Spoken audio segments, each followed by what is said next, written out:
اب ذرا ایک بدچلن عورت کے مکر و فریب کا واقعہ بھی سن لیجیے۔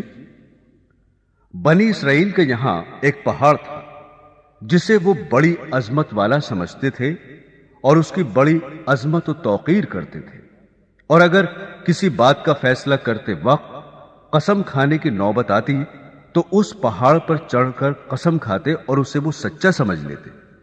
اس شہر میں ایک خوبصورت عورت تھی جس کا ایک نوجوان سے ناجائز تعلق ہو گیا۔ عورت نے اس کو اپنے مکان میں بلانا شروع کر دیا۔ شوہر کو شبہ پیدا ہو گیا۔ بیوی سے کہا کہ مجھے شبہ ہے کہ میری غیر حاضری میں کوئی تمہارے پاس آتا ہے۔ عورت نے انکار کیا۔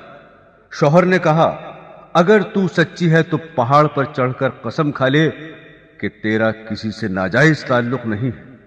عورت نے کہا ہاں، میں کل پہاڑ پر چل کر قسم کھانے کو تیار ہوں۔ ادھر اس نے اپنے آشنا سے کسی طرح چھپ کر یہ کہہ دیا کہ کل تم پہاڑ کے نیچے ایک گدھا لے کر کھڑے رہنا، میں اور میرا شوہر پہاڑ پر چڑھنے کے لیے وہاں آئیں گے، اور میں شوہر سے کہوں گی کہ پہاڑ پر چڑھتے ہوئے میں تھک جاؤں گی، اس بہانے تمہارا گدھا کرائے پر لے کر میں اس پر سوار ہو کر پہاڑ پر چڑھوں گی۔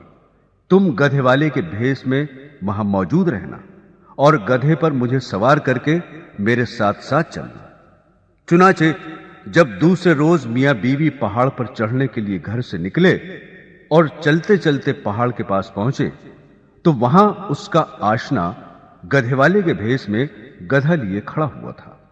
عورت نے شوہر سے کہا چلتے چلتے میں تھک گئی ہوں، مجھے یہ گدھا کرائے پر سواری کے لیے دو۔ شوہر نے گدھے والے سے کرایہ مقرر کیا اور بیوی کو گدھے پر سوار کر کے تینوں پہاڑ پر چڑھنے لگے۔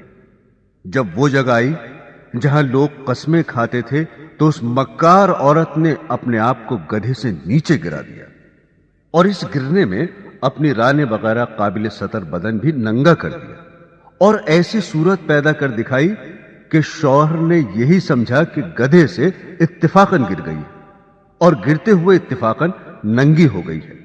وہ جھٹ اٹھی اور اپنا لباس درست کر کے پہاڑ کی قسم کھانے والی جگہ پر کھڑی ہو کر کہنے لگی میں قسم کھاتی ہوں میرے ننگے بدن کو آج تک تمہارے سوا اور اس گدھے والے کے سوا اور کسی نے نہیں دیکھا۔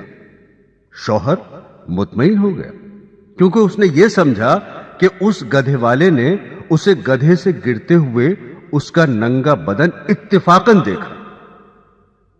تو دیکھا آپ نے، عورت جب مکر و فریب پر آ جائے تو ایسی چالاکیاں دکھا کر شوہر کو بے وقوف بنا دیتی ہے، لیکن یہ پتہ نہیں کہ آج یہ گناہ کسی مکر و فریب سے چھپا بھی لیا اور کسی کو پتہ بھی نہ چلا تو کل قیامت میں یہ بات نہیں چھپے گی، اس لیے کہ اللہ کو سب کچھ معلوم ہے۔ اللہ سے کوئی کام چھپا ہوا نہیں، دنیا والوں سے چھپ سکتا ہے لیکن اللہ تعالی سے نہیں چھپ سکتا، اور اللہ کے نبی صلی اللہ علیہ وسلم نے اس کا عذاب بتا دیا کہ ایسی عورت سینے کے بل جہنم کے اندر جلے گی۔